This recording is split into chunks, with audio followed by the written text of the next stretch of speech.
Good afternoon, everyone. My name's Alan Jarvie from Atkins. I'm delighted to be here today hosting another webinar on behalf of Spaces. And welcome everyone along to today's session. So this is an ongoing series of webinars as part of Space's study day, the Net Zero Carbon Building Resilience. And I'm delighted to have today Niall Gibson, who's a Senior Business Development Manager, and Craig McKendrick, who's a Business Development Director for IES. And today we'll be discussing embracing digital technologies to reduce energy costs and achieve net zero targets. So in a moment, Niall and Craig will pick up on their presentation. If I could ask that everyone, if you've got a question to ask, please put it into the chat pane to the right-hand side, and we'll, after the presentation, we'll pick up those questions and run through them. If there's some of the simple ones, it might be that Craig or Niall will pick it up during the presentation, but we'll come back to the questions afterwards in the chat box. And we'll, as I say, have a bit of a sweep up at the end. So without any further ado, could I pass that on, please, to Niall and Craig, and looking forward to your presentation today.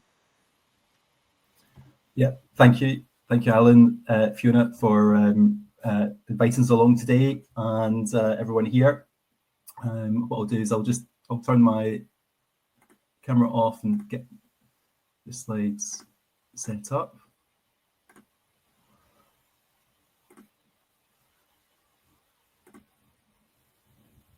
Hopefully everybody can see my slides and hear me okay. Yeah, thank you. Yeah, thanks again. So yeah, I'm Niall. I'm here with my colleague, Craig, and over the next hour, we're going to sort of introduce the idea of how we can use digital technology to help minimize energy costs, and how it can be used to drive towards net zero. Really today we're focusing in on sort of local authorities and public sector, but this would be equally applicable to the likes of universities, university estates, portfolios, real estate, the private sector, and so forth. It's all fairly transferable. We're going to try and, between the two of us, I think we're going to try and do this in about 40 minutes, leaving some time for questions. So please, as Alan mentioned, please do feel free to, as we go through, type up some questions and get those ready. Really keen to hear your thoughts and questions on this.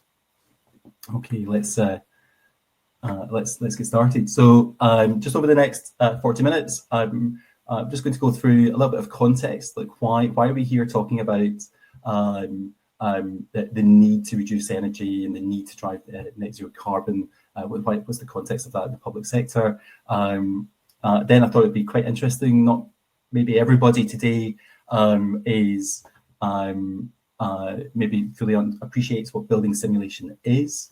So I thought we would try and introduce a little bit of where that's come from and where it's going. And then Craig and I will then talk a little bit about ourselves at IES and how we're actively supporting local authorities and have been supporting local authorities in terms of optimization of their building designs and decarbonisation of their estates. And in fact, not just local authorities, but all buildings. And then, yes, we'll do some Q&A at the end. So just a little bit about IES, Integrated Environment Solutions. We are 28 years old as a business, almost 3 decades. So what is it that IES do?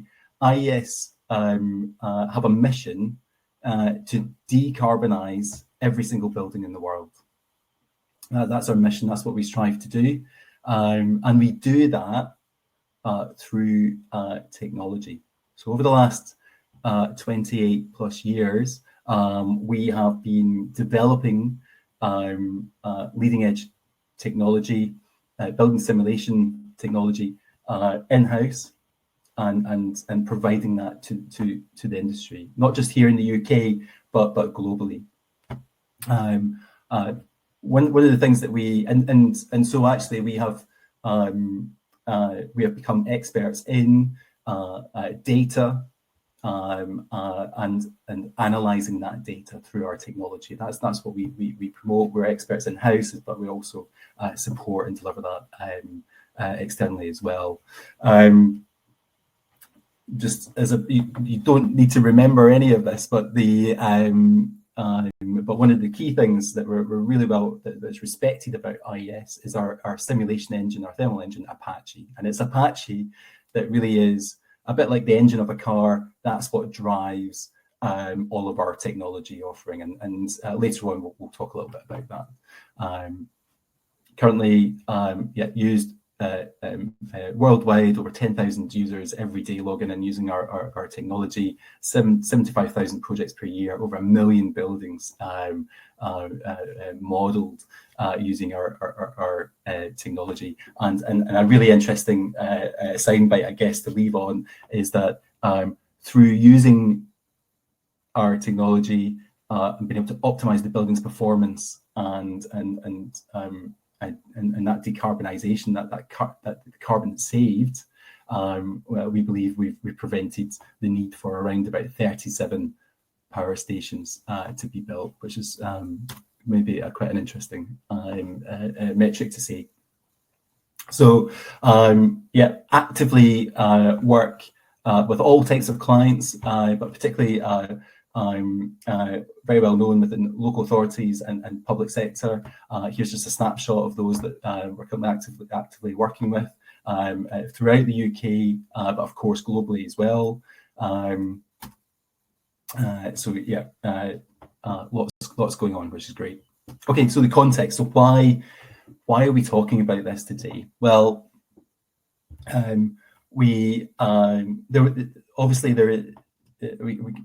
hopefully everybody is up to date with this, but there is a need, a want, a desire, a drive to get to net zero universally. Okay, so if you're at COP26, greenhouse gases, all of that, and before the pandemic, that was first and foremost in people's minds. And from a local authority perspective, you only need to go and look at the climate emergency declarations, and almost well into 3/4 of all local authorities across the UK have signed up to this, with aspirations to be carbon neutral by as soon as like 2025, in 2 years' time. Right, and some most maybe 2030, 2040, and some beyond that. Okay, then we had and the challenge there was, well, where are we going to get the funding? How are we going to achieve this? Okay, we're a local authority. We need to ensure that every penny that we're investing gives us the biggest bang for our buck. Okay, we need to know that it's going to be there. And then we had the pandemic. A global pandemic hit, and that wiped out billions out of the economy, and the local authorities, public sector, obviously hit as well. Coming out of that, we've now been hit with a little bit of instability economically, globally. We've had Russia invading Ukraine, and that's driving and that's unsettling fuel security, energy resilience, and therefore has an impact on energy cost and rising costs. Okay, so that's all feeding into, particularly for local authorities in terms of residents within local authorities, we're talking about fuel poverty here, cost of living crisis. So there's a lot going on there, but all of it is we need to be able to keep the lights on and the heating on as efficiently, as cheaply as we possibly can. But we need to account for every penny. And from a IES technology, so linking in us, from our perspective, what that's about is de-risking that investment. What we're about is giving you that technology platform that will crunch the data, let you do the analytics, so that you know that every time you're investing a penny, you know exactly what impact that's having in terms of investing in your buildings and estates. So I understand that not everybody is going to understand truly what building simulation is, but that's okay, that's no problem. This is really just that sort of high level discussion anyway, but I thought it would be interesting to go through a little bit about where that's come from. So as Carl Sagan says, you know, to be able to understand the future, you need to understand where you've come from.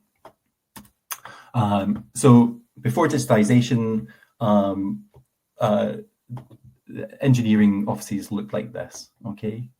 Interestingly, as a side point, it looks literally like they've cloned one person about 50 times and put that in there. That's not really the industry I recognise today, which is a positive thing. But so we'll park that. That's all fine. But interestingly, this is before digitization, before computers were there, processing power wasn't available. This calculations were done from fundamentals by longhand, and collaboration was very human resource intensive, right? But, you know, let's be fair, a lot of these buildings are still standing. So this worked, okay? It was costly, it was intensive, productivity maybe wasn't that high, but the end result, we still have many buildings from the 60s and 70s that are still in use today and will be refurbished and continue to be used in the future. But then the digital age arrives, and starting from the left there, this is what started to creep in. So big corporates, and I'm thinking here about financial institutions, maybe like NASA, they might have what would have been deemed as these kind of supercomputers, right? Being used by effectively rocket scientists, probably. And there might be like one of these machines in a building for that big corporate that was doing there. Certainly not being used in the built environment context at this point. Moving into the 80s, we start to see the emergence of personal computers as we now know them, so desktop computers, and again making these kind of outputs from that were starting to creep in, starting to be able to crunch those numbers without having to go through the longhand, being able to do it quickly and efficiently, and to do it in again and again and again quickly, was the benefit of that was coming through. And then by the early 90s, we started seeing this coming into the built environment context. And this is where IES began, right? So this is literally, you would have the likes of Alan here from Atkins today. So you'd have Atkins starting to deploy these desktop machines for IES, okay? And we would be delivering in the post IES on a floppy disk, 3.5-inch square thing that would go in, and it would start running things like your SIBSE loads, and then start looking at dynamic simulation and that side of things. And that was really where it all began. The big point here is that you were able to get to the answer with less error. You were able to do it more quickly. It was improving productivity. This is the whole point about the digital age. There is a number of software platforms that were doing this, and there has been over the last 30 years. But IES, and I'm pleased to say it's they, but is the leader in this field. To give you an understanding of a metric in terms of energy performance certificates, EPCs, like non-domestic EPCs, over 90% in the UK come from IES technology. Okay, so we're by far the market leader, which is great. Another wee interesting point, some of you might have seen something like this before.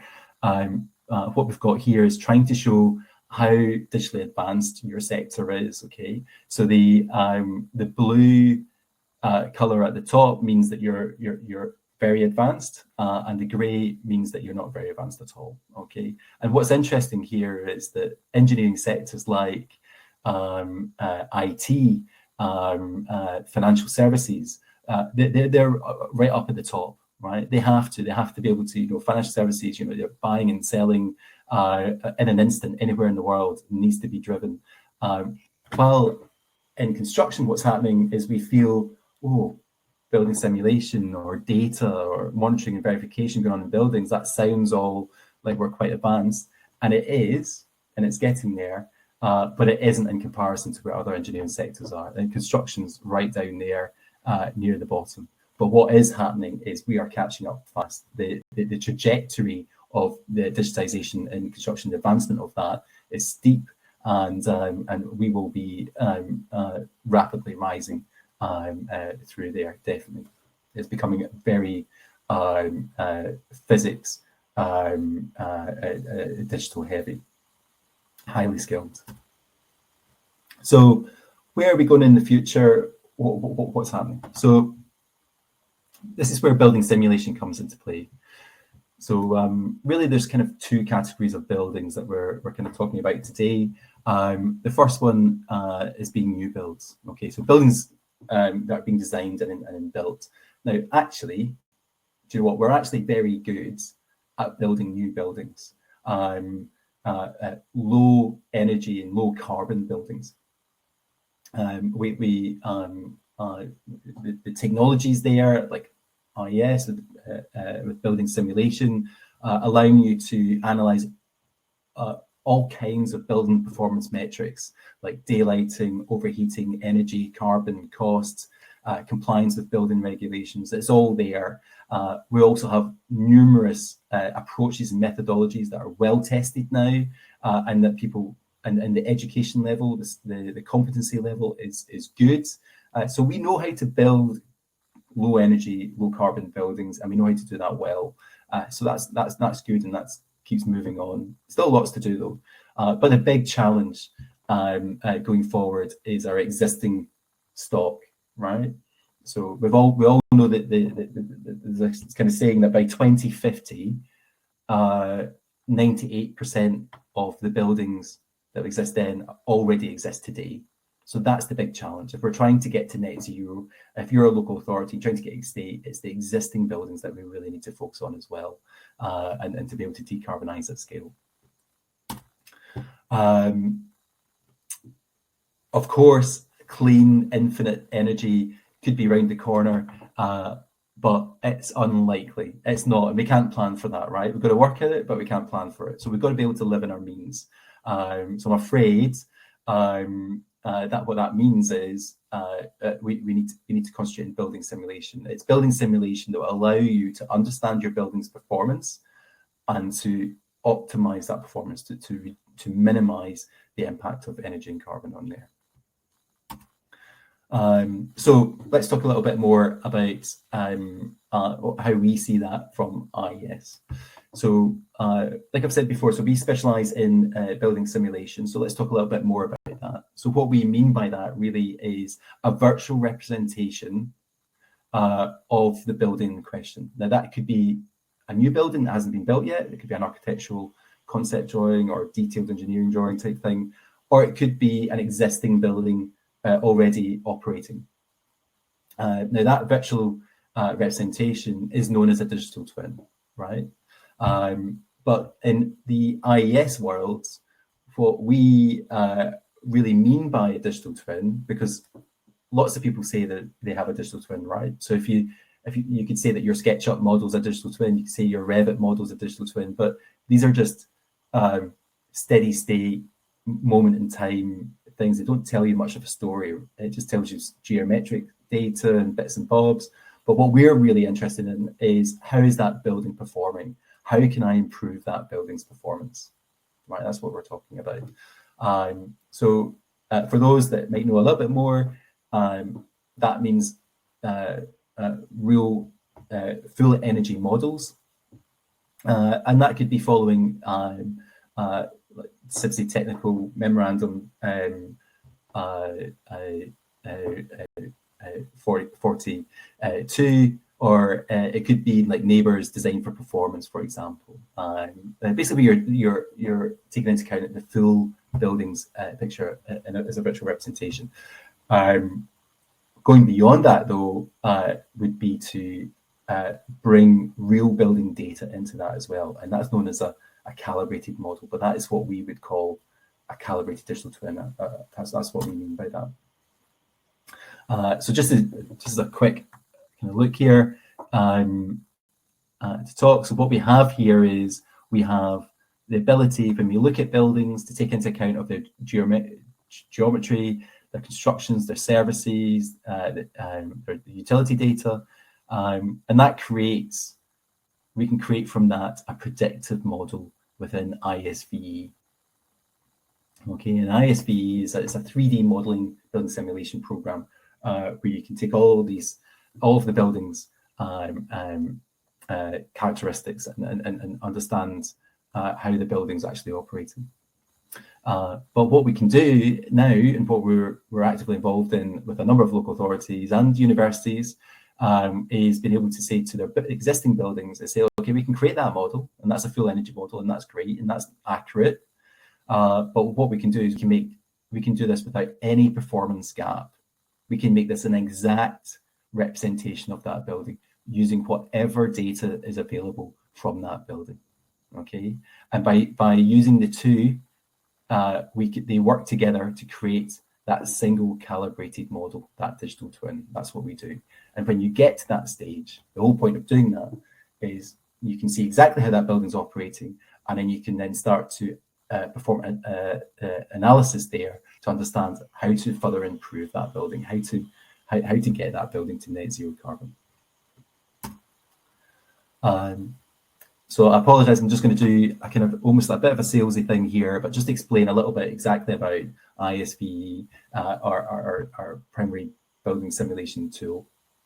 So this virtual environment it's a 3D modeling tool, so you can create the model within ISVE itself, or you can bring in a model from the likes of Revit or SketchUp or Rhino. That's no problem. And then once it's there, you then assign what are the walls made out of, what systems are in there, its orientation, its location. And once you've got that, you've got your benchmark, right?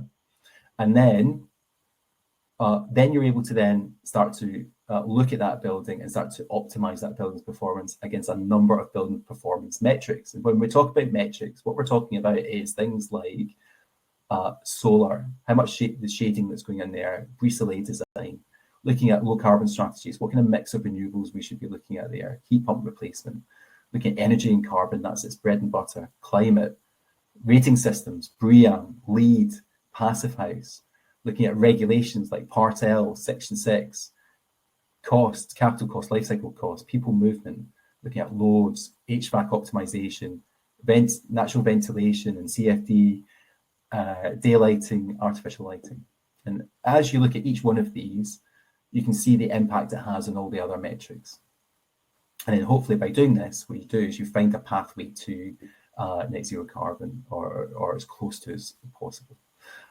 Lots of people use the software day in, day out. We've already said that, but it's about what makes us what we are is about the approach that we have. It has a very low learning curve associated to it. It's very accessible, and also it has lots of neat features to me, meaning you can run a number of simulations all at once, right? Parametrically or optimization. You can bring in operational data. You can do all of that in there. That's what it's all about. So that's my kind of sales slides, if you forgive me, but I had to put it in there. But ultimately, what we're about is giving you the technology so that you can understand your building's performance at every stage of the asset's life cycle, at the very earliest stages of design, through to detailed design, construction, commissioning, and operation. And beyond operation, right? So as every minute of every day of every year that building's operating, you're able to keep an eye on that and understand its journey and improve that building's performance. I'm getting near the end. I'm going to pass over to Craig, and just a very simple thing is I get asked, well, look, do we need to be doing detailed digital twins on every single model or what? Well, actually, digital twins can come in different shapes and sizes, and what I've talked about there is ISVE, and that is a detailed tool. There's no doubt about it, but we have other technologies on offer as well. Craig will talk a little bit about that as well, but we have the ability to look at a little bit more simply at buildings, but being able to capture vast volumes, like tens of thousands of buildings. And it's kind of following that Pareto rule of, like you don't need to be 100% on every building, but if you got 80%, then that certainly lets you build a strategy for your portfolio that you can start to action. Because the one thing that we don't have is time, right? So if we want to meet our net zero carbon commitments, we're going to have to do that in relative short order. So it's a blend of the two is what we would be promoting. And we offer these tools for all of those scenarios. So whether it's master planning, looking at detailed tools in the virtual environment, looking at building data, not just on single buildings and improving them, but on multiple buildings. And then on like campuses, for example, like a university, not just the buildings, but the energy networks, district heating and cooling that joins these buildings together, along with the renewable. You can do all of that. Last slide before I pass over. So hope you're still with me. But one success story that we do have, and it's an ongoing relationship that we're really proud of, is with Perth and Kinross Council. They have been with IES for a number of years. Originally, it started off as a couple of licenses and a bit of training for the design team, because they wanted to be able to use the same tools as their contracted private sector consultants. And they wanted to be able to look at things like subsea guided load, heating and cooling loads. They wanted to be able to look at compliance. So Section 6 in Scotland, that's Scotland's version of Part L. And they wanted to look at overheating, that kind of thing, energy and carbon. And that was fine. They immediately got value from that. But interestingly, what happened for them was Chris Anton in their energy team saw an opportunity where he thought, well, look, if you guys can get this right at design, then that will inform the specifications that we're pushing out. And that will mean that we actually get buildings built and refurbished the way that we want them, so that we can extract data and start creating a decarbonisation portfolio of the entire estate. And that's what they're doing. And it's hugely successful. You can see there a little quote there from Chris. Other work that they've done at the end of the pandemic, they used the virtual environment, for example, to look at ventilation strategies, so that to enable return to work, to get people back into the office. I'll share these slides later, but there's a link there to the case study, and there's a sort of larger kind of blog case study here. Link that will capture all of this as well, their journey basically, and you can read that as well. But that's a really interesting success story. But there's lots of these, not just in the UK, but elsewhere as well. But yeah, no, it's good. Okay, so that's me finished this bit. I think what I'll do is I'll pass over to Craig to talk a little bit more about decarbonisation of your estates. So thank you. Thank you, Neil. And hi, everyone. Let me share my screen.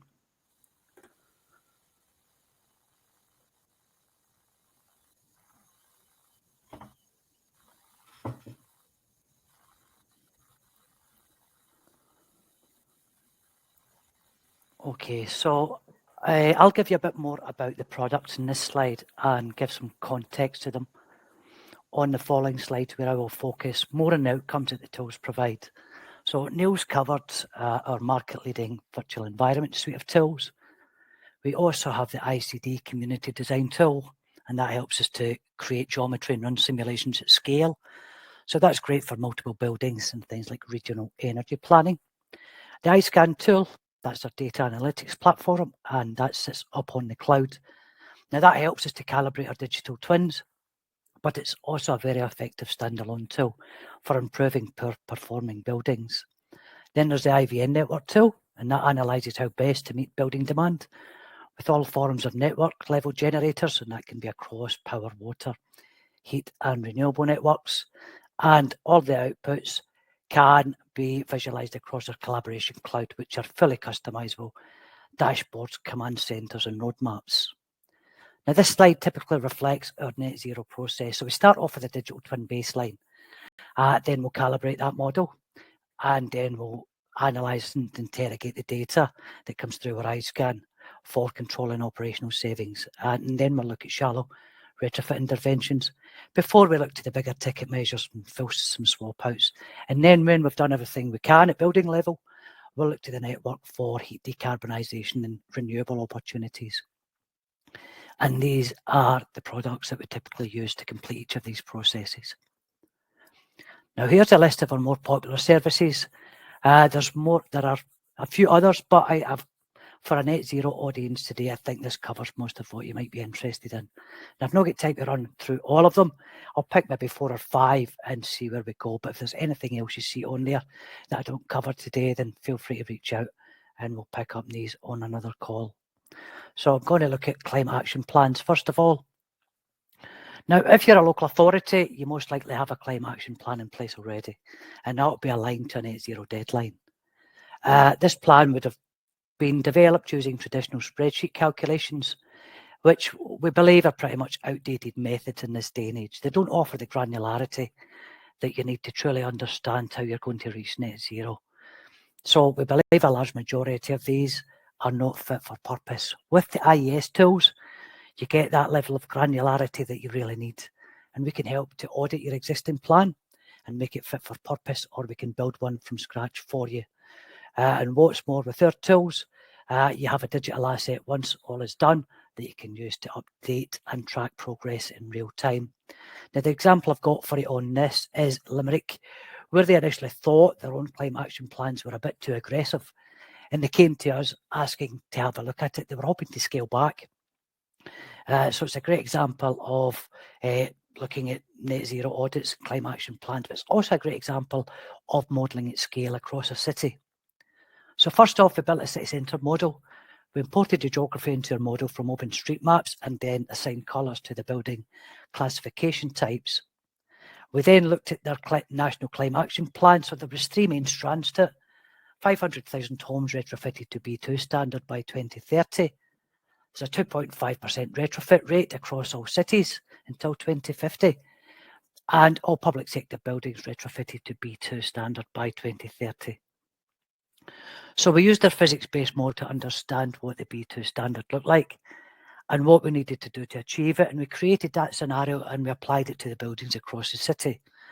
So here we're looking at buildings highlighted red, and those are the residential which have to be retrofitted to B2 by 2025. In 2030, working back through the city, we look at the commercial building retrofits in line with that retrofit figure.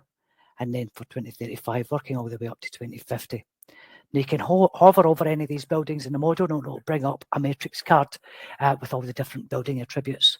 It'll bring up simulated energy data or real energy data, give you the stage net zero plan that you're looking at. They're fully customizable, bring up what you want to see.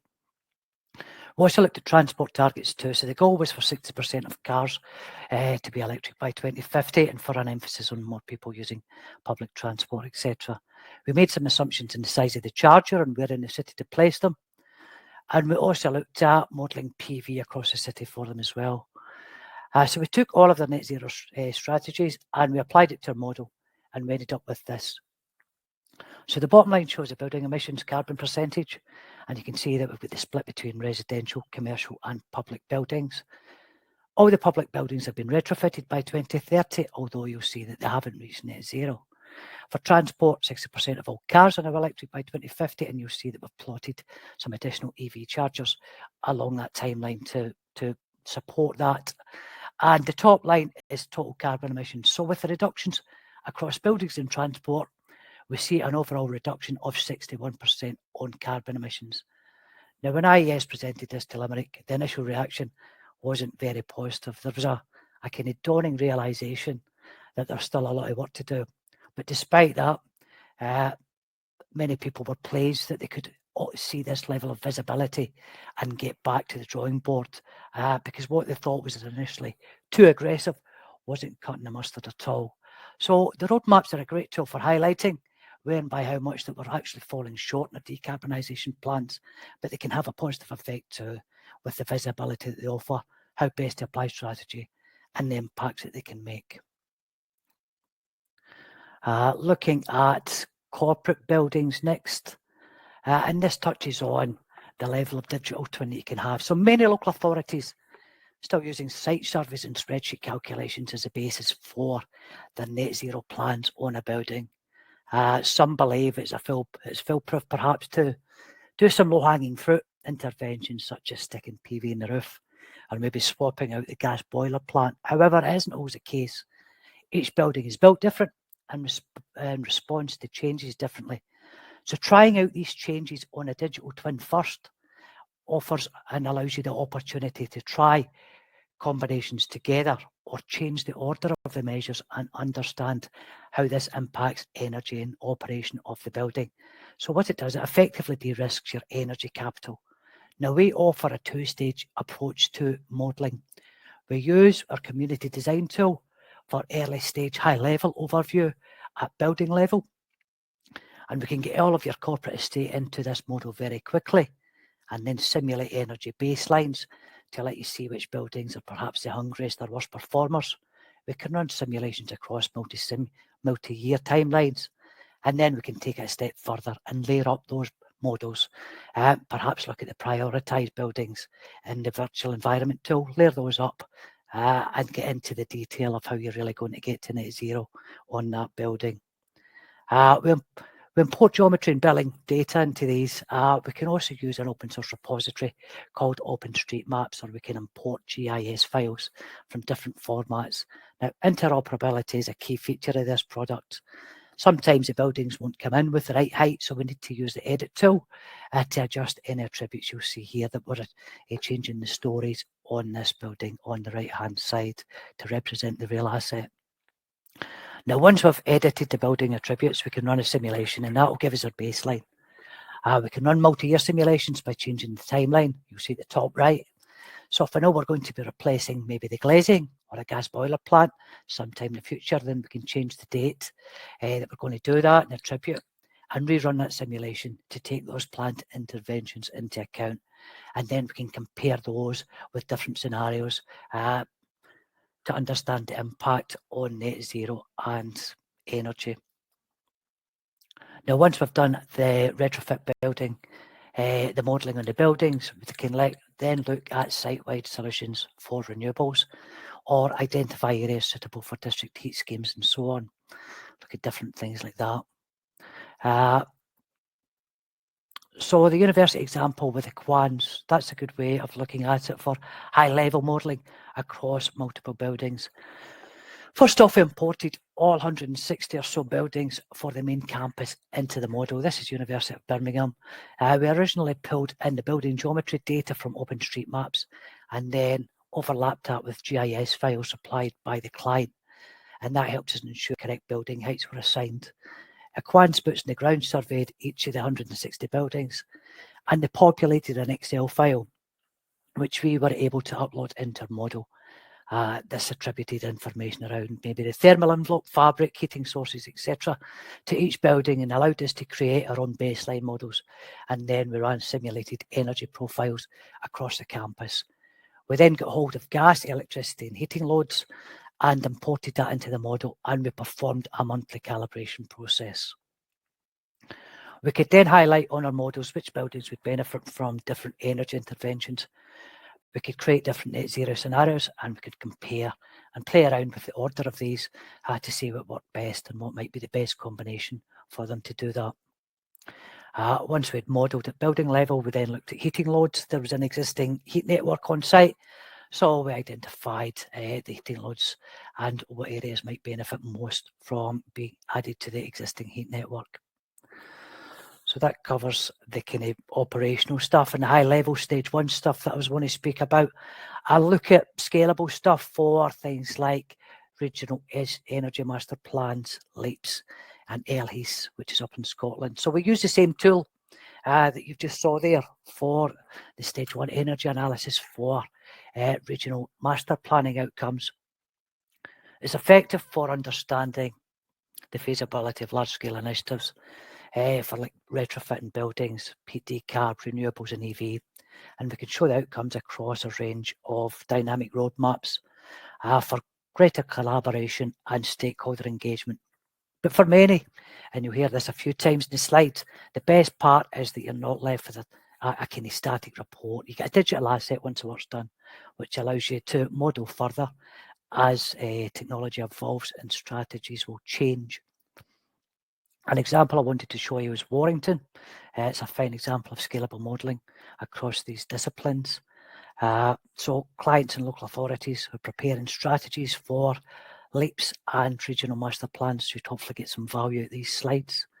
So the borough itself covered an area of 182 square kilometres, 90,000 built structures. This slide shows the main data sources and how they were brought into ICT. So the council provided us with GIS files, UPRN references and primary use information. And from the EPC database, we're able to build up the models with the information at building level around about construction, fabric, thermal envelope, etc. This slide shows some visualizations of building information. So the top right highlights which buildings are fed from which substation. Bottom left colour coded to building type and use, and the bottom right identifies by colour the levels of roof insulation, purple denoting zero insulation. So this kind of visualization allows you to make energy strategies across a large range of buildings. The project brief was to decarbonise 2 areas of around 500 buildings, which were each connected to a substation. Step 1 was looking at getting the data in and then retrofit measures. Step 2 was looking at heat decarbonisation opportunities. Step 3 was looking at PV and battery storage. And step 4 was looking at the impact of potential EV uptake. Before looking at each of the substation areas, we've done a high-level retrofit analysis at borough level, estimating the total carbon emissions and investment costs and ROI per ECM. So we took those results onto this slide, and it shows the 3 main retrofit scenarios that provided the best payback, and we tested those at the substation area. So LHF is low-hanging fruits and SW is solid wall insulation. The energy results from before were correctly assigned to each building based on their archetype label within the IVN network tool, so we had a good picture of what was going on throughout the year. Heat pumps were modelled in our network tool for heat decarbonisation. So we compared plot-specific heat pumps against larger water source heat pumps. Weather files, monthly water temperatures and pump coefficients were all added to the model too. For PV, we determined 0.247 square metres of PV could be installed per square metre of building footprint, and that the orientation was roughly equal, east-west, north-south. The aggregations were then modelled individually at both 15 and 20% panel efficiencies. And for the EVs, we developed an Excel model to determine the maximum amount of EV chargers we could deploy in each area based on off-street parking availability, which was directly correlated to the floor area of the building. And from here, the total amount of electricity required by EV chargers we determined, assuming an annual mileage of 8,000. This total energy value required was put into our IVN model for 2 different scenarios.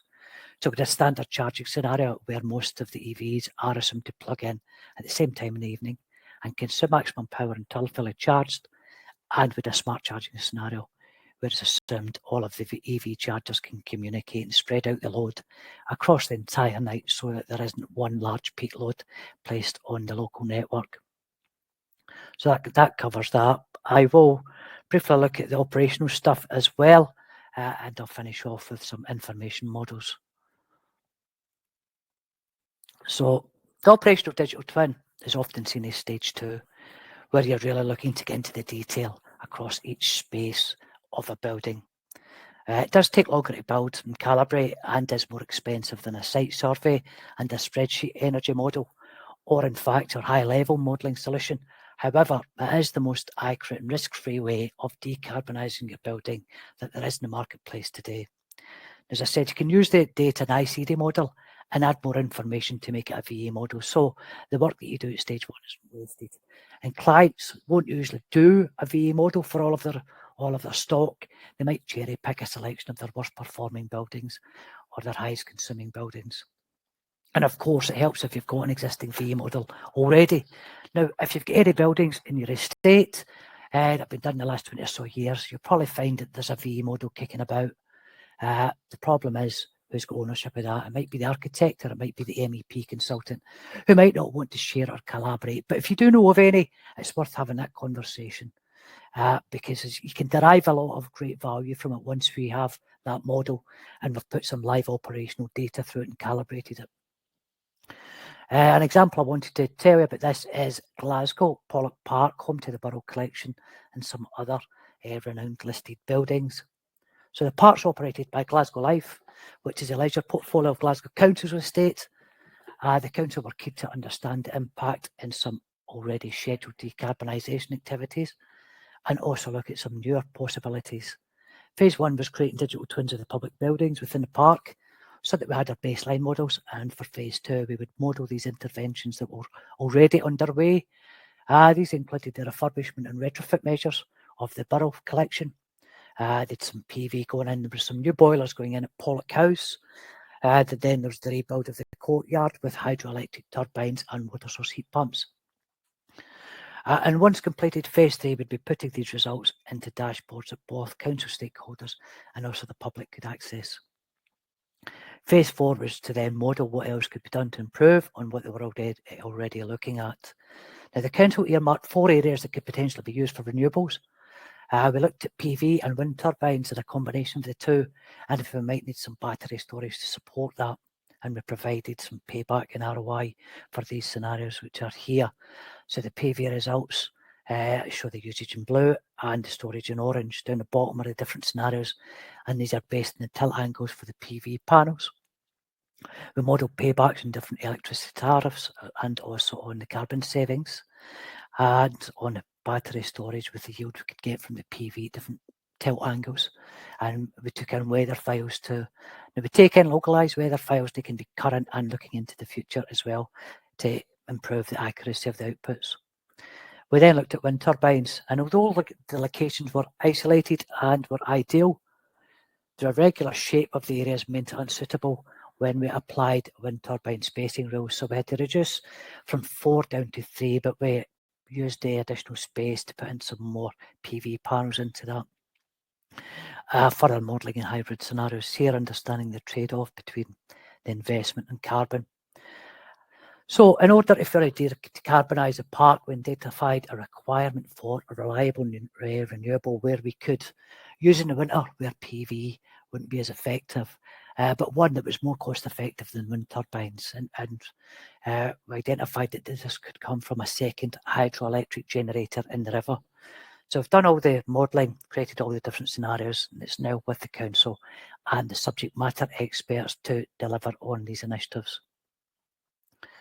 Perth and Kinross, yeah, that's a brief one I'm going to pick up on as well. So this is one that we've just finished.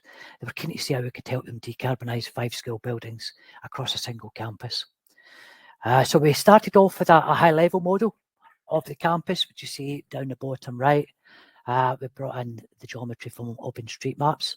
The client office gives a site plan. Who also supplied info around heating sources, thermal envelopes, etc. So we ran a campus-level energy simulation.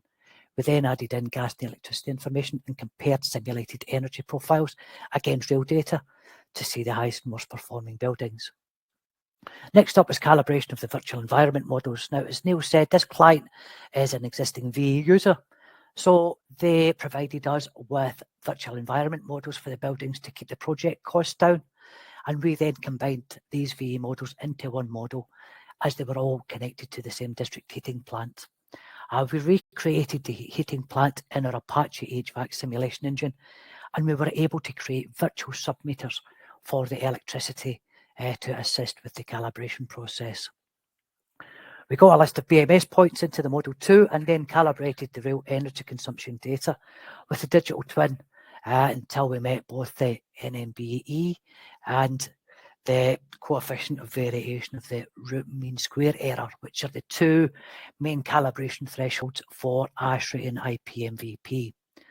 So after we'd calibrated them, we could confidently go on and model energy interventions. So after discussions with the client, we modelled 9 independent ECMs, and we also looked at bundling these as combinations on the right-hand side. We also looked at PV in the rooftops, analysing different orientations, panel efficiencies. We looked at the different roof sizes. We added in localised current and future localised weather sets. And here we see a snapshot of the net zero roadmap which was based on the ideal combination of interventions. And we've got a snapshot of the client dashboard there as well, which now has real data flowing through it, so they're able to measure and verify these interventions into the future. So that covers those. I think the last one I'll just show you is some of the kind of net zero roadmaps. These are powerful. We've got a range of customizable information models that sit in the cloud, easily accessible once the work's done. So we push our models up here and they can be shared. So they're great for collaboration and stakeholder engagement. This one shows one of our net zero roadmaps. So it's got geometry in there with real building information. These are dynamic as well, and they're fully customizable. So they can show energy, ESG, socio-economic indicators, whatever you want in there. We can also show outputs in Power BI if you prefer to work with that, and we can link the dashboards to the models. This roadmap's an outcome from our newly developed decarbonisation roadmap. So, and I'll show you a wee bit more of that in a couple of slides from here. And here we've got a selection of dashboards for a small community project that we recently completed. We're on top of the usual energy modelling and net zero roadmaps. We also modelled things like vertical farming, forestry, flooding, EV, different outcomes like that. And finally, some other types of dashboards and roadmaps. So as you can see, very powerful, great for storytelling, flying through the different kind of scenarios that we kind of model. And they're great for getting the public involved too. And we're happy to give you a live run through any of these in more detail. So that kind of covers that. If there's, as I say, if there's any of these services on here that you'd like to maybe discuss on another call, happy to do that. Last thing I'd like to do is give you an overview of our new decarbonised roadmap tool. It's not commercially available yet. The beta version is going to be available for you to test in a couple of weeks' time. The tool offers the same net zero outcomes as I showed you with these other tools. The difference being is that you're only going to need this one tool. You won't have to transfer models from one product to another. Where the other solutions were developed for engineers, this tool is developed for those with no prior modelling experience. So it lowers the barrier of entry for decarbonising your estate. It comes with a coherent workflow that links net zero strategies to realistic actions. And it replaces the industry standard static reports with a live digital asset that can be interacted with and updated over time. We're now taking bookings for demonstrations for this tool, so let us know if you'd like to try it out. And that's just some of the key features here for it. The main benefit, this is going to provide your organisation with a lot more flexibility across net zero outcomes and potentially save you having to go to market each year to update your models. Lastly, with procurement, we're on a few frameworks, the Kent County Council and Laser Framework and the Crown Commercial Services Framework. And we can provide alternative finance options for both licensing and consultancy via our finance partner, BNP Paribas. So to summarise, the IES Digital Twin combines physics intelligence with our Apache simulation engine, AI machine learning, to provide a really powerful performance digital twin that gives you the decision-making insight you really need to deliver on your net zero strategies. It works across all building types and networks. We can scale up to cover cities, countries if need be, and the tool is great for collaboration and stakeholder engagement. You can share it across many different business functions. And again, you get ownership of the model, so you can update as your strategy evolves. Okay, that's all for today. We'll now take any questions. Thank you. Great stuff. So thanks both. It was really, really interesting. Such a massive subject as well. So I think you did well to get that within the hour. We've had a few questions while the webinar has been taking place, and I think actually between Niall and yourself, Craig, you've sort of started to answer these, but I'll just quickly go through and just make sure we've picked them all up. And Glyn Lee picked up a note which I know you've responded to, Craig, was is a simple model something to build a detailed model on, or would the simple model be ditched and a detailed model start from scratch? And the influence whether start with the simple model and the number of buildings are aimed for a more detailed one on a few buildings. Do you want to just pick that up very quickly? Yeah, sure. So we could start off with the ICD, our high level tool. That looks at things at building level. And then as you identify across your portfolio which buildings you may want to prioritise to get to the bottom of, we can take that information and shift that across into our virtual environment tool. We can layer that up and we can get that more detailed to replace some assumptions with live operating data and really get that to a calibrated model where we know that the outcomes you're going to get once you start modelling are going to be more robust. Okay, great stuff. And actually, Glenn also picked up a question. I know you picked up towards the later part of your slides. Are you on any government framework contracts? And I noticed you picked up Kent, but also CCS as well. Yeah, so we're on the CCS framework. Both of them are DPSs, so it requires a mini competition thereafter. But they're free to access, both of those, and they're live now. And I can provide further information and links to that if anyone would like to email me on that. Great stuff, thank you. And Claire picked up, you mentioned that a simple decision gives 80% outcome. Can you explain what that means? And I know you've picked up, Niall, a response on that. Anything to add on a response in the chat?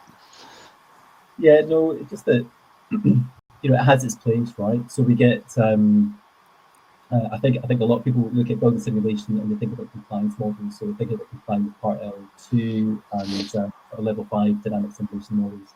And that absolutely is a good starting point, but actually we can go beyond that, full energy models, and to go beyond that into calibrated models. But not every building, we just don't have the time to do that. So, looking at Warrington or Stirling, where they've modelled, 45,000 buildings using the tools that Craig is showing there. That's good enough. You get enough of an understanding to shape the strategy to have an impact and to start that journey. While you then can come along with the calibrated models if needed at that point.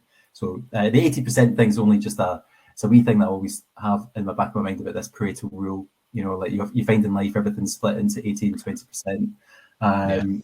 So it's not. I'm not meaning. That specifically that technology does 80%. That's not really my meaning there. Just a couple of quick points. Actually, I know we're getting super close to the end, but what I would say is just a high level summary is to say, look, the whole reason that we do this is that there is no other way to really accurately understand if we're going to get to where we need to get to, whether it's a new building or an existing building. Dynamic simulation modeling is the accepted way on how to get there, and for local authorities, universities, for building owners, it's ultimately about de-risking investment into those estates, those buildings. You will then be able to, with a high level degree of accuracy, understand where every penny that you're spending is going to sort of decarbonise and improve that building stock. And then the last point is, Craig mentioned about sleeping twins, digital twins. This is really important as well. As building owners, if you're in a framework with consultants, consultants can sometimes be a little bit clingy to their models. They're using the virtual environment, they're creating these models, you're paying for it, but they hold on to it. But if you get into the standard practice is within your specifications, within your tenders, to say that model will ultimately be owned by you, the client, then that becomes a really valuable asset, as Craig has proven there, and you're able to then develop that into something that's then used continually with that estate. So that's a top tip for you. Great stuff. I'm just conscious of time, and Glenn's added a couple of questions as well. There's one linked to one of mine around compatible with other systems, and particularly interested in University of Birmingham and what they're doing with Siemens there in their smart campus. But one for another time, I think. I just want to, just conscious of time now, and we'll run out of time. A couple of things, please. There'll be a poll in the chat. If you don't mind responding to that, that would be really, really good, so we can just see what you felt of today's presentation, so we can actually shape those going forward. A couple of other dates for your diary, please, is that there is another webinar as part of this series, and it'll be the last of this sort of last year's ones by Faithful and Gould around social value, which I'll be hosting again on the 26th of April. And then there's actually the annual study day that Space is organised, a really good event. If you don't know anything about it, reach out, try and find out. It's on the website as well, and that's on the 22nd of June in Reading. So I think that's it. Fiona, unless there was anything else to add? No, I've got some links here. I'll circulate when I send out my final email. Thank you very much. And thanks again, Yeah, to Craig and Niall, for your presentation today. Thank you to everyone that joined us as well this lunchtime, and great to fill the hour with so much detail. But thanks again, and see you all hopefully at the next webinar. Thank you. Thank you. Thank Thanks, you. Ed. Thank you. Bye-bye. Bye.